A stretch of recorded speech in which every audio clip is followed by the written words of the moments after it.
నా ప్రియమైన సోదరుడు, నా ప్రియమైన సోదరి, సుభానల్లాహ్, మీరు దీన్ని అనుభవించగలరా? రంజాన్ ఇప్పుడు కేవలం గంటల దూరంలో ఉంది.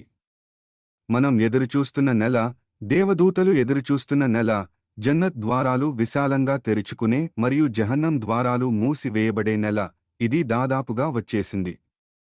కాబట్టి మొదటి ఉపవాసం ప్రారంభం కావడానికి ముందు, ఆకలికి ముందు, తరావీహ్కు ముందు మీరు కొన్ని విషయాలను సరిచేసుకోవాలి.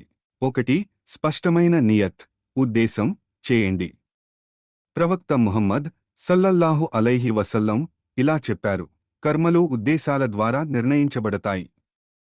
రంజాన్లోకి సాధారణంగా ప్రవేశించకండి. ఈ రాత్రి నిశ్శబ్దంగా కూర్చుని చెప్పండి, యా అల్లాహ్, నేను ఈ నెల ఉపవాసం కేవలం నీకోసమే ఉంచుతున్నాను.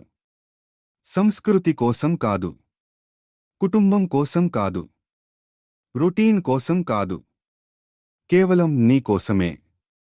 నిజాయితీ ఉద్దేశం సాధారణ ఉపవాసాన్ని అసాధారణ ప్రతిఫలంగా మార్చగలదు. 2. స్పష్టమైన, వాస్తవిక ఉద్దేశాలను నిర్ణయించండి. కేవలం రంజాన్ చేయడం కాదు, మీ రంజాన్ను ప్లాన్ చేసుకోండి. మీరు ఈ నెల నుండి ఏమి కోరుకుంటున్నారు? ఒక సూరహ్ కంఠస్థం చేయాలా? మీ అన్ని తరావీలు చదవాలా? ఖురాన్ పూర్తి చేయాలా? మీ తల్లిదండ్రులతో మీ సంబంధాన్ని సరిచేసుకోవాలా? ఎక్కువ దాతృత్వం చేయాలా? హిజాబ్ నిరంతరం ధరించాలా? ప్రతిరోజూ సమయానికి ఫజర్ నమాజ్ చదవాలా? దాన్ని వ్రాయండి. దాన్ని నిర్దిష్టంగా చేయండి. దాన్ని వాస్తవికంగా చేయండి. ఆపై అల్లాహ్ మీకు దాన్ని సాధించడంలో సహాయం చేయాలని దుఆ చేయండి. గుర్తుంచుకోండి, ఉద్దేశాలు శక్తివంతమైనవి. ప్రవక్త ముహమ్మద్ సల్లల్లాహు అలైహి వసల్లం చెప్పారు: కర్మలు ఉద్దేశాలతో ఉంటాయి. సరైన నియత్తో ప్రారంభించండి మరియు అల్లాహ్ మీ ప్రయత్నాలకు ఎలా బరకత్ ఇస్తాడో చూడండి. 3. నిజాయితీ తౌబా, పశ్చాత్తాపం చేయండి. అల్లాహ్ సూరహ్ అత్-తహ్రీమ్ ఆయత్ 8లో ఇలా చెబుతాడు: ఓ విశ్వాసులారా, అల్లాహ్ వైపు నిజాయితీ పశ్చాత్తాపంతో తిరిగిరండి. రంజాన్ ప్రారంభం కావడానికి ముందు అల్లాహ్ను క్షమించమని అడగండి. తప్పిపోయిన ప్రార్థనల కోసం, ఎవరికీ తెలియని పాపాల కోసం, దృష్టి మళ్లింపుల కోసం. ప్రవక్త ముహమ్మద్ సల్లల్లాహు అలైహి వసల్లం ఇలా చెప్పారు: పాపం నుండి పశ్చాత్తాపపడే వ్యక్తి ఎప్పుడూ పాపం చేయని వ్యక్తి వంటివాడు. ఆధ్యాత్మికంగా శుద్ధిగా రంజాన్ ప్రారంభించడం ఊహించుకోండి. ఈ రాత్రి ఆ రీసెట్ కావచ్చు. 4. మీ శరీరాన్ని సిద్ధం చేసుకోండి, ఆచరణాత్మకంగా. రంజాన్ ఆధ్యాత్మికమైనది, అవును, కాని మీరు భౌతిక శరీరంలో జీవిస్తున్నారు. దాని జాగ్రత్త తీసుకోండి. ఇప్పుడే హైడ్రేట్ చేయండి. ఈ రాత్రి చాలా నీరు త్రాగండి, తద్వారా మీరు రేపు హైడ్రేటెడ్గా ఉంటారు. తేలికపాటి విందు, ఈ రాత్రి ఎక్కువ తినకండి. రేపు మీ కడుపు మీకు కృతజ్ఞతలు చెబుతుంది. అనేక అలారాలను సెట్ చేయండి, సహర్ మరియు ఫజర్ రెండింటికి. ఆ సహర్ను కోల్పోకండి, ఇది ఆశీర్వదించబడిన భోజనం. మీ సహర్ను సిద్ధం చేయండి, మీకోసం దీన్ని సులభతరం చేయండి. మీరు ఉదయం 4 గంటలకు తొందరపడకుండా ఉండేందుకు ముందుగా ప్లాన్ చేయండి లేదా సిద్ధం చేయండి. త్వరగా నిద్రించండి, మంచిగా ఆరాధించడానికి మీకు విశ్రాంతి అవసరం. శరీరం అల్లాహ్ నుండి అమానత్, నమ్మకం. దాన్ని గౌరవించండి, తద్వారా అది మీకు మెరుగ్గా ఆరాధించడంలో సహాయపడుతుంది. 5. దుఆ జాబితా తయారు చేయండి. ఇది రాజుల రాజుకు మీ విఐపి యాక్సెస్. దీన్ని తెలివిగా ఉపయోగించండి. ఈ రాత్రి కూర్చుని రంజాన్లో మీరు అల్లాహ్ను అడగాలనుకుంటున్న ప్రతిదానీ జాబితా వ్రాయండి.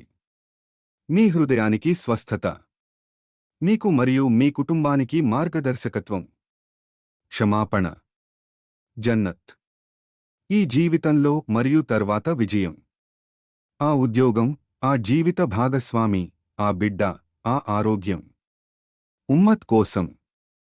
ఈ జాబితాను మీతో ఉంచుకుని రంజాన్లో ప్రతిరోజూ ఈ దుఆలు చేయండి, ముఖ్యంగా రాత్రి చివరి 3వ భాగంలో మరియు ఇఫ్తార్కు ముందు. ప్రవక్త ముహమ్మద్ సల్లల్లాహు అలైహి వసల్లం ఇలా చెప్పారు: ఇఫ్తార్ సమయంలో ఉపవాసం ఉన్న వ్యక్తి యొక్క దుఆ తిరస్కరించబడదు. మీరు వాటిని సరిగ్గా ఉపయోగించినట్లయితే అది ముప్పే హామీ ఇవ్వబడిన ఆమోదించబడిన దుఆలు. 6. ఖురాన్తో మీ సంబంధాన్ని పునరుద్ధరించండి. ఖురాన్ రంజాన్లో అవతరించింది. ఇది దాని నెల. మీరు ఖురాన్ నుండి దూరంగా ఉన్నప్పటికీ ఈ రాత్రి అల్లాహ్తో మీరు మళ్లీ కనెక్ట్ అవుతారని వాగ్దానం చేయండి. దాన్ని ప్రేమతో తెరవండి. దాన్ని దృష్టితో చదవండి.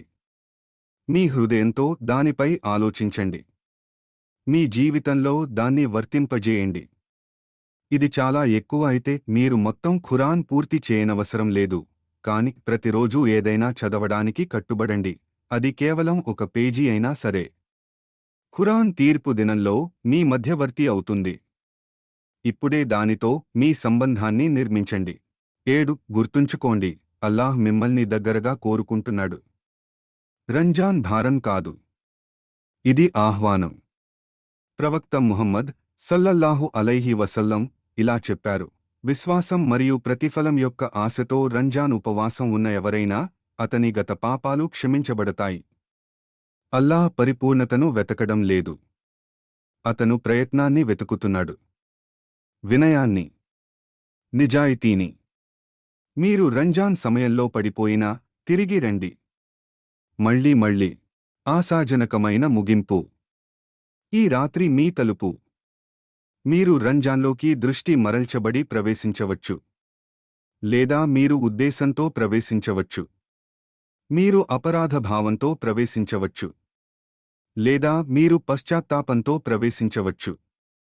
మీరు అధికంగా ప్రవేశించవచ్చు, లేదా మీరు ఆశతో ప్రవేశించవచ్చు.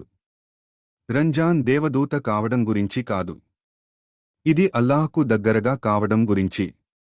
ఇది మీ హృదయాన్ని ఎప్పటికీ మార్చే రంజాన్ అవ్వనివ్వండి.